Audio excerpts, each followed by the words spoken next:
अश्लीलता को बंद करने 100 ठेंगार आवश्यकता नहीं, गोटाए कलम मुन ही यथेष्ट। आम ये कलम मुन कथा कहूँ जो एकाम्र विधायक निजे प्रतिक्रिया देछंती कि खंडगिरी अश्लीलता बंद करने 100 ठेंगार आवश्यकता रही, गोटाए कलम मुन ही यथेष्ट।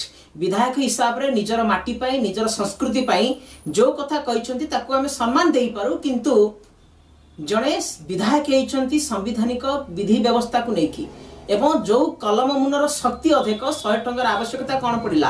आपण निजर सरकार अच्छी, बीजेपी सरकार अच्छी, जदि भारतीय जनता पार्टी सरकार चाहिए गोटाए मिनिट रे ए अश्लीलता बंद करा जाय परिबो तो कोठी ना कोठी एक कथा कहा जाय परिबो। जेतबळे बाबू सिंह निजे विधायक कहउछंती 100 ठेंगारे तेल मारिक रखिछंती एवं जो माने खंडगिरी को जिवे तांकु प्रहार करा जिवो काहेकि ये गोटे प्रचार प्रसार पाई एवं निजर प्रतिहारा पाई एवं निजर पॉपुलैरिटी पाई।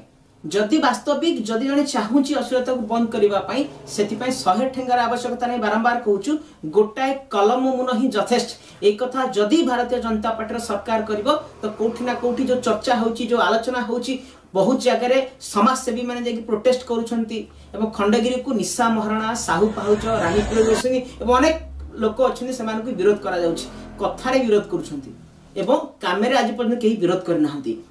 जेतबळे एक कथा को साइबर थाना एफआईआर मध्य दिया जायतिला, कोठी ना कोठी पुलिस बाबू माने मध्य चकित हो जायतिले, ता अर्थात एई लंगुली मानकु प्रशासन कोठी ना कोठी डरुछि।